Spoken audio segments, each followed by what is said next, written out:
We ask you that you guide us through everything that we do, that your actions are the ones that we reflect, not our own wills and our desires.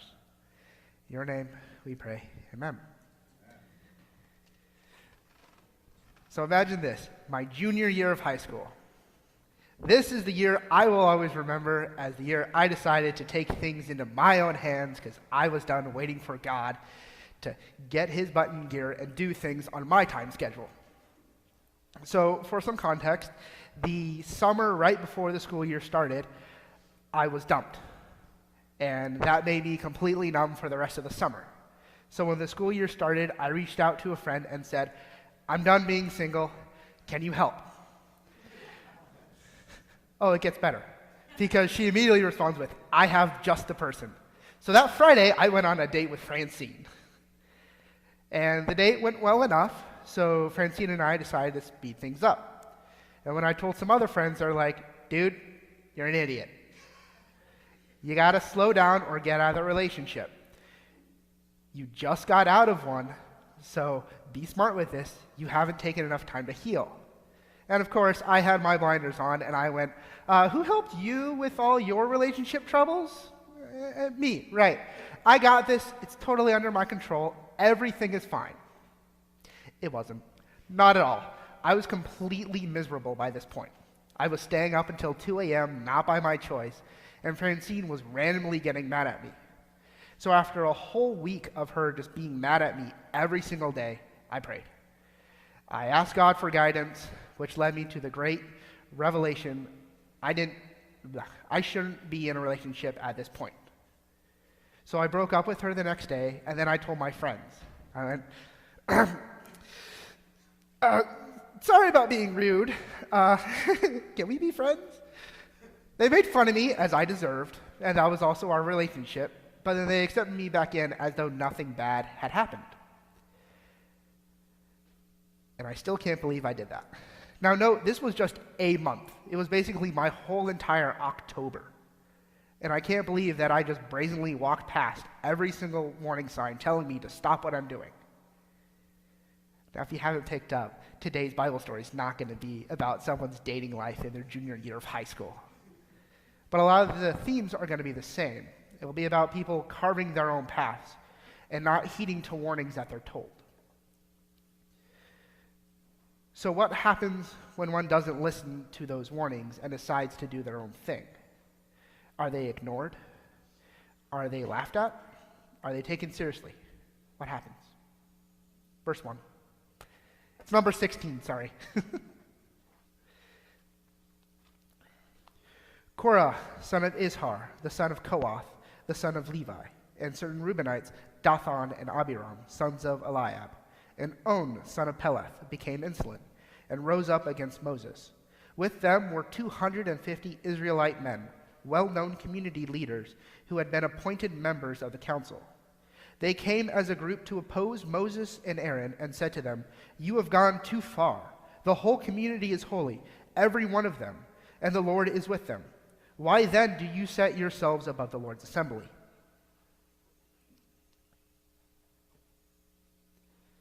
So Korah, Dathan, Abiram, On, and 250 other Israelites all got heated. They all decided that they weren't going to listen to Moses and Aaron. Now note that Korah, Dathan, Abiram, On, and these 250 other Israelites aren't just nobodies. This would be like the president's cabinet and then all of Congress going up to the president and vice president saying, "We don't like how you're running this show." And note, too, that these aren't just two nobodies that we have in the Bible. These are Moses and Aaron.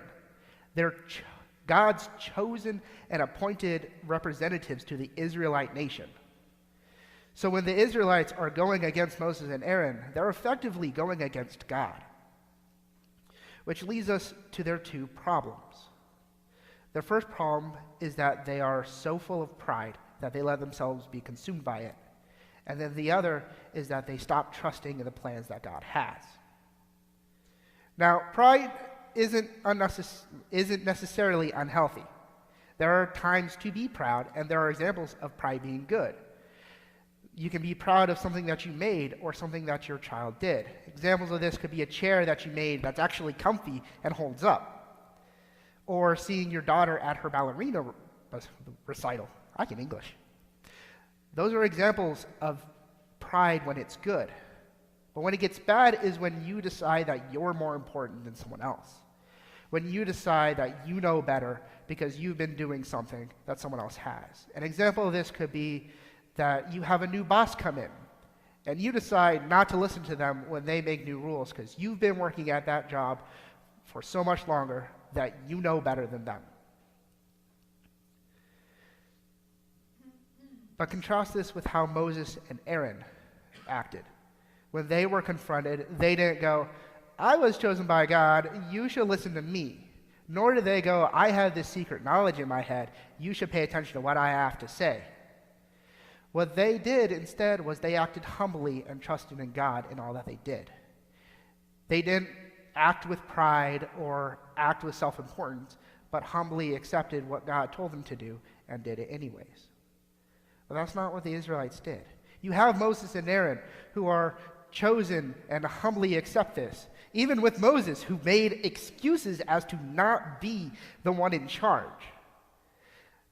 And then you have the Israelites, who God chose, who are instead choosing that they know better, thinking that they have the right way to do everything, which falls into their next problem. They decide to stop trusting in God's plan. Now, this erosion of trust that we see isn't new. We see it in Numbers 12 with Miriam and Aaron, Moses' own siblings, complaining against him, saying, why does God only talk through you? And then we see this in 13 when they send spies out into the promised land. But the problems show up in Numbers 14 when they all complain that there's these giants and how could God do this to us? Which this crumbling makes God go, you can't go in there for another 40 years. Which, of course, Israelites being rebellious, a different group than the one we have here, decides to go into the land anyways, which results in them getting attacked and beaten up by the Amalekites and the Canaanites, proving why they shouldn't be in there. But the thing is, it's always easier to see the sins of others than it is ourselves. And we have to admit that we too are like Korah and the Israelites. We often grumble and complain, but there are times where we go farther and decide that we know better than what God has planned, and that things should be going the way we want it to. We tell him, God, there's this really, really cute person over here that I deserve to date because I just got out of a toxic relationship. Yeah, she's not Christian, but that's besides the point. She's really cute and I deserve to date them. Or there's this promotion that's really lucrative and it's going to make me a lot of money. Yeah, I have to work more hours and I won't have any days off, but it's really going to make me a lot of money, so I deserve to get it. Or there's this bigger house that's bigger than mine in every way. Bigger rooms, bigger yard, everything's bigger. Yeah, it's going to cost a lot of money, but I want it because it's bigger. We tell God what we want rather than focusing on what he has for us. And moreover, we tell him to do our bidding because we think we know better and what's best for our lives. And this is where we mirror the Israelites, thinking that we're so important that everything should be going the way we want it to, wanting God to follow our plans because we think we clearly know better than him. So have you ever considered that what you wanted wasn't good for you? That dating that person was going to pull you away from the faith? That getting that job was going to exhaust you in everything that you did? That even when you had time with your family, you would be sleeping because you had no energy? Or that house was going to set you in a financial hole so deep that you couldn't ever do anything again?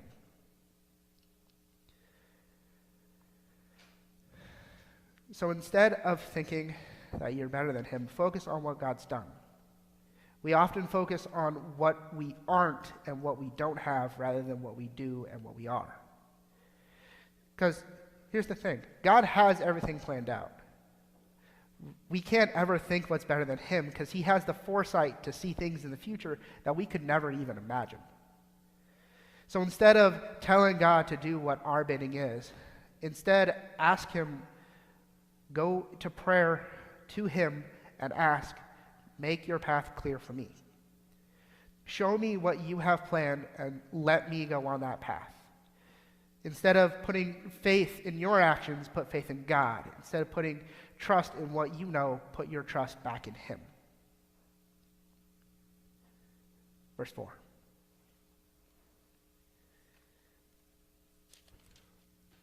When Moses heard this, he fell face down. Then he said to Korah and all his followers, "In the morning the Lord will show who belongs to him and who is holy, and he will have that person come near him. The man he chooses he will cause to come near him. You, Korah, and all your followers are to do this. Take censers, and tomorrow put fire and incense in them before the Lord. The man who is holy the Lord will choose will be the one who is holy. You Levites have gone too far." Moses also said this to Korah. "Now listen, you Levites. Isn't it enough for you that the God of Israel has separated you from the Israelite community and brought you near himself to do the work at the Lord's tabernacle and to stand before the community and minister to them? He has brought you and all your fellow Levites near himself. But now you are trying to get the priesthood too. It is against the Lord that you and all your followers have banded together. Who is Aaron that you should grumble against him?" Then Moses summoned Dathan and Abiram, the sons of Eliab. But they said, "We will not come. Isn't it enough that you have brought us up out of a land flowing with milk and honey to kill us here in the desert? And now you want to lord it over us too? Moreover, you haven't brought us into a land flowing with milk and honey, or given us an inheritance of fields and vineyards. Will you gouge out the eyes of these men? No, we will not come." Moses tells the Israelites that they will ask God who is the holiest among them.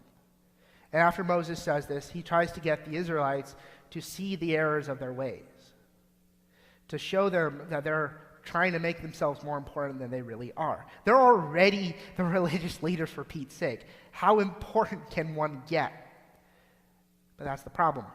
They want to be even more important than they already are. And they justify their actions by rightfully saying that they aren't in the promised land, that they've been taken out of it, and that they haven't seen their fields and their vineyards, nor have they stayed in the land. Now notice what's happening here. The Israelites are focusing on what they don't have and what they aren't. But they're missing everything about who they are and what they have. They aren't the ones talking to God. They aren't in the promised land, and they won't be for years. So they decide to get angry and rebel. But also note that at this time, they're not going to some new deity. They're not picking up a new god, and they're not worshiping a new idol. They've seemed to stop caring about religion altogether, and they only focus on what they want. They've stopped trusting in God and what he has planned, and instead focused on what they don't have. And we do it too. We focus on everything that we aren't rather than what we are. Moreover, we all wish we were something else. When we see someone exercising and running down the street looking all fit with a six-pack, we wish that we had their body. And when money gets tough and there's not a lot of room in the budget except for the necessities, we wish we could win the lottery and then retire and never worry about money again. But we forget what we are and what we have. We forget that we are God's people, that we are forgiven and saved, and that we are loved. I know Pastor says this all the time, so I'm going to repeat it anyways. We are all fearfully and wonderfully made. See, God made us exactly how he wants us to be and put us in places where he deems that best for us. So stop wishing you were somewhere else, doing something else, being someone else, looking differently. God doesn't think that way. Trust in the fact that he loves you and wants the best for you. So trust in his plans and go back to him in prayer and ask him to take you down the path he has for you so that you can follow the plans that he has. Unfortunately, this hindsight isn't offered to everyone. So what happens when this guidance is rejected? Remember, Moses went to the Israelites and tried to get them to stop what they're doing, but they rejected him instead. So what's going to happen? Will any of their censers burn, or will they all be deemed unholy? Verse 15. Then Moses became angry and said to the Lord, "Do not accept their offering. I have not taken so much as a donkey from them, nor have I wronged any of them." Moses said to Korah, "You and all your followers are to appear before the Lord tomorrow. You and they and Aaron. Each man will take his censer and put incense in it, 250 censers in all, and present it before the Lord. You and Aaron are to present your censers also." So each man took his censer, put fire and incense in it, and stood with Moses and Aaron at the entrance of the tent of meeting. When Korah had gathered all his followers in opposition to them at the entrance to the tent of meeting, the glory of the Lord appeared to the entire assembly. The Lord said to Moses and Aaron, "Separate yourselves from this assembly so I can put an end to them."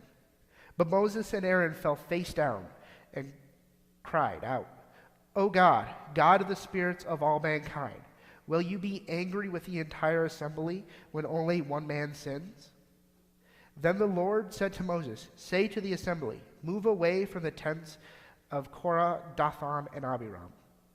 Moses got up and went to Dathan and Abiram, and the elders of Israel followed him. He warned the assembly, "Move back from the tents of those wicked men. Do not touch anything belonging to them. Do not touch anything, or you will be swept away from all their sins, because of all their sins."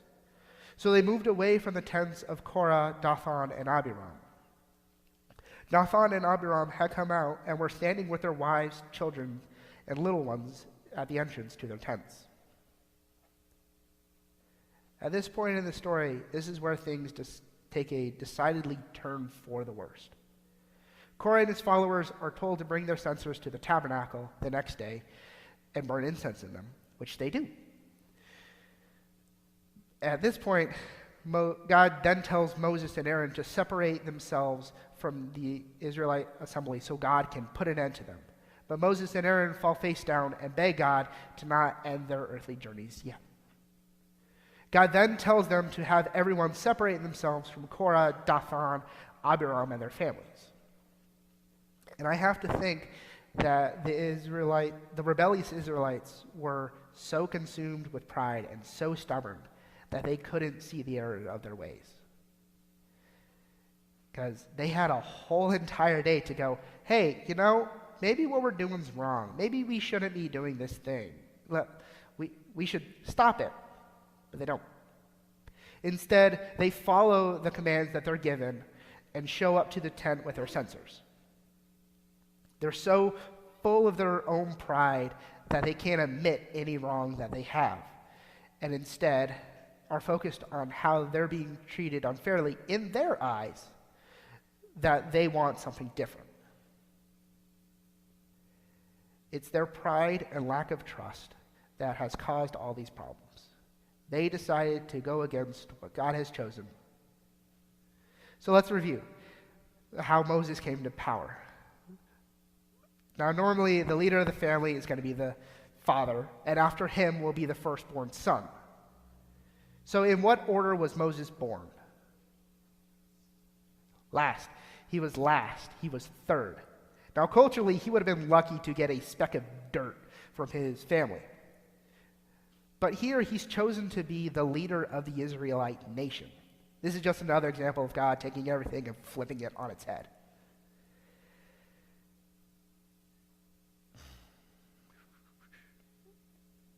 God chose Moses to lead the Israelites. But the thing is, you also have the Israelites who were chosen to be God's, and now they're going against him thinking that they know better. And the thing is, we do it too. We become so full of pride that we can't admit anything that we've sinned. We can't admit any faults, and the lack of acknowledgement only makes the hole that we're in deeper. We decide to dig by admitting we have no wrongs, and this is when things get hard. The house is burning around us, but we sip our coffees as though nothing is wrong and say, this is fine, this is normal, when it's not. When we date someone who is toxic for us, but we justify it because we think it's a good relationship, even when everyone is yelling at you, dude, you're stupid, get out of it, we don't listen. Or we stay in a job because we think that it's going to be good for us in the long run, even though it drains us of all our time and energy, and we're earning even less money than we were had we switched to a new job. What we should say instead is, God, forgive me, a poor, miserable sinner. See, God doesn't ask for grand gestures. He doesn't ask for complicated displays of love. He instead asks you to come to him as you are, because he wants you to come to him, to trust in him, and to be his. That's all he wants. He wants you to be his child. And unfortunately, that's not where we are in the story. Korah and his followers have stopped following God. They've decided that they know better and have stepped away from him, but have made it look like an act of devotion. So what happens next? It's kind of obvious God's going to kill them, but how will he? Will he rain down sulfur like he did in Sodom and Gomorrah, or is he going to mark them like he did with Cain? What's going to happen? Verse 28. Then Moses said, "This is how you will know the Lord has sent me. If these men die a natural death and experience only what happens naturally, then the Lord has not sent me. But if the Lord brings out something totally new and the earth opens its mouth and swallows them with everything that belongs to them, and they go down alive into the grave, then you will know that the Lord have treated the men with contempt." As soon as he finished saying this, the ground opened up underneath them and split apart and opens its mouth and swallowed them and their households and all Korah's men and all their possessions. With everything they owned, the earth closed over them, and they perished and were gone from the community. At their cries, all the Israelites around them, I know, already terrifying. At their cries, all the Israelites around them fled, shouting, "The earth is going to swallow us up too." And a fire came from the Lord and consumed the 250 men who were offering the incense. So that's absolutely terrifying. I would be so scared if this happened to me. The ground just swallows them up as though it's a normal thing. No, I'm running. I'm booking it. Heck no. So everyone clears the tents, and then Moses says, if I'm God's servant, if I'm not God's servant, they're just going to die after death. Heart attack, cardiac arrest, the flu, whatever. But if I am God's servant, the ground's going to split apart, swallow them whole. And of course, the ground swallows them whole. The thing is that it's their pride that causes this. Dathan, Korah, and Abiram and their families all get swallowed alive because these men wanted their social level to meet the level of pride that they all have in their hearts. And the thing is that it doesn't just happen to them. The carnage doesn't stop there. It goes on to these 250 other men with their incense burning them alive. So what good has their pride gotten any of them? Has it gotten them anything good? Literally, no. Nothing good has happened of this. Korah, Dathan, and Abiram have gotten their families swallowed whole, and these 250 other Israelites lit ablaze. There's nothing good that comes out of greed, and nothing good that comes out of making yourself more important than you are. It's this self-importance that undermines what trusting in God is. It's humbly accepting that you can't change everything and going to God and trusting that He will change what He deems needs to be changed. Verse 36.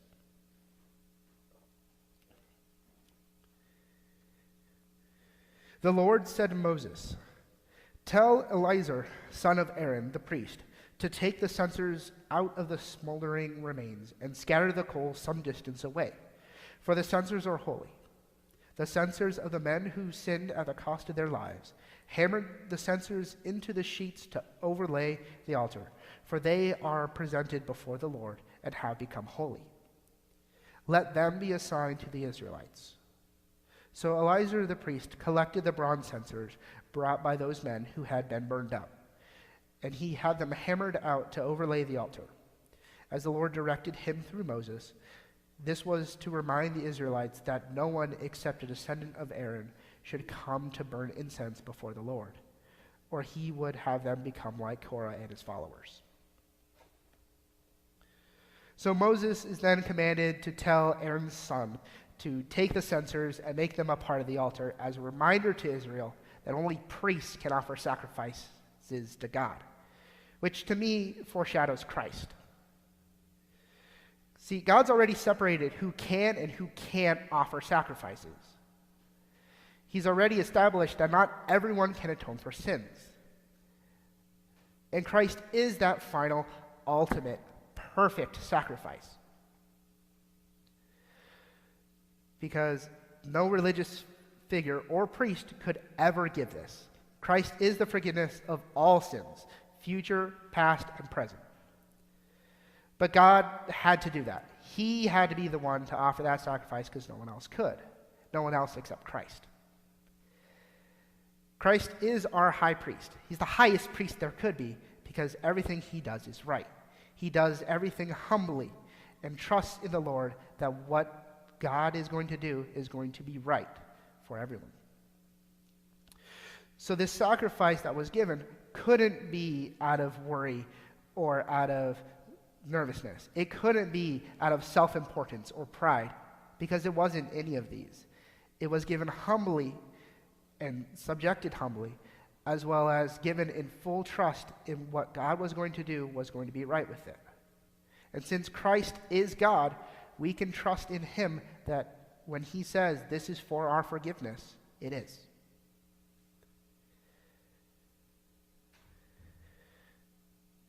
So what happens after the Israelites have seen what this pride and this greed does to anyone? Well, what do you think happens? Do you think they're going to be faithful, maybe so that they're not swallowed up or lit ablaze? Or do you think they're going to decide that this is wrong and things have to go my way again? What do you think is going to happen? Verse 41.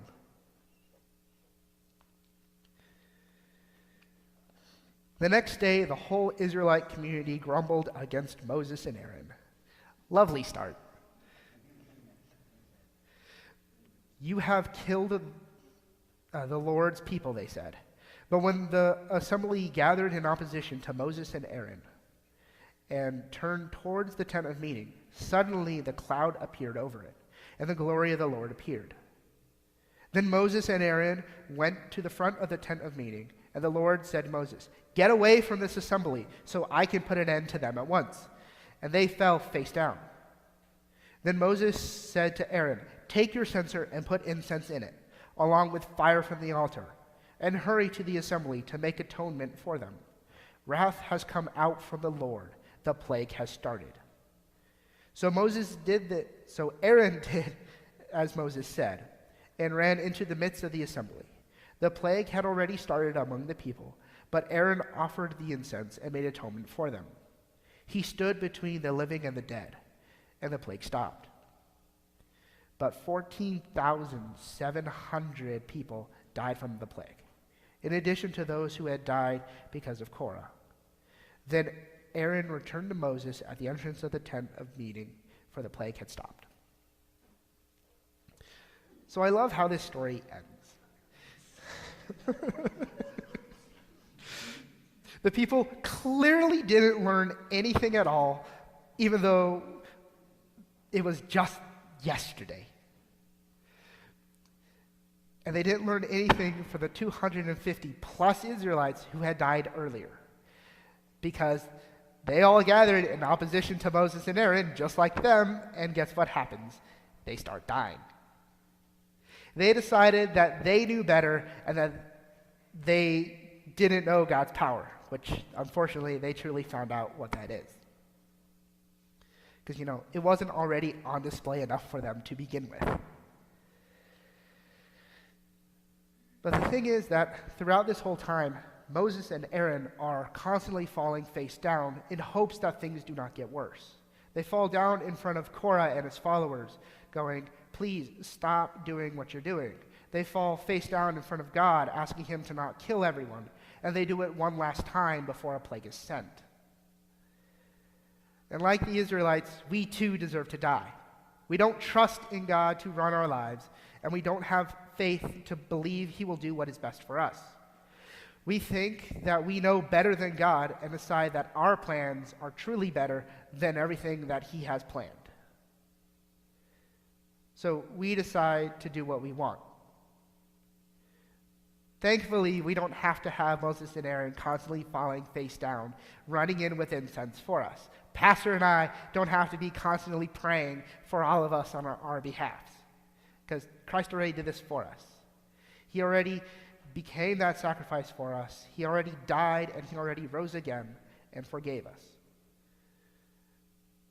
So by the grace of God, when we step away from God's plans, when we decide to go on our own path and do what we think is best, we're not killed like we deserve. When we reject God, we're not slaughtered like the cockroaches we are. And when we turn back, we're not told, "I told you so, told you should have done this, you should have listened, good luck." What instead happens is we're welcomed with open arms, lovingly and graciously. God tells us, "Welcome home. I love you. Let's try this again." And yeah, it's real easy to say, let's be humble, let's trust in the plans God has. But it's not always easy. Dating that person, no matter how cute they are, is not the right idea. Nor getting that job, no matter how much money it's going to bring in. Nor getting that house, even though it looks so big. Because dating that person is the wrong move to do when you need time to heal and devote more time to God. And getting that job is not the right move because it's going to take away time from your family. And if you stay or get a new job, you might have a more flexible schedule and get Sundays off to spend that at church and with your family. And not getting that house might be the right move because there's still ministry to do in your neighborhood. So in all things that we do, be humble and trust in the plans that God has for you. We pray.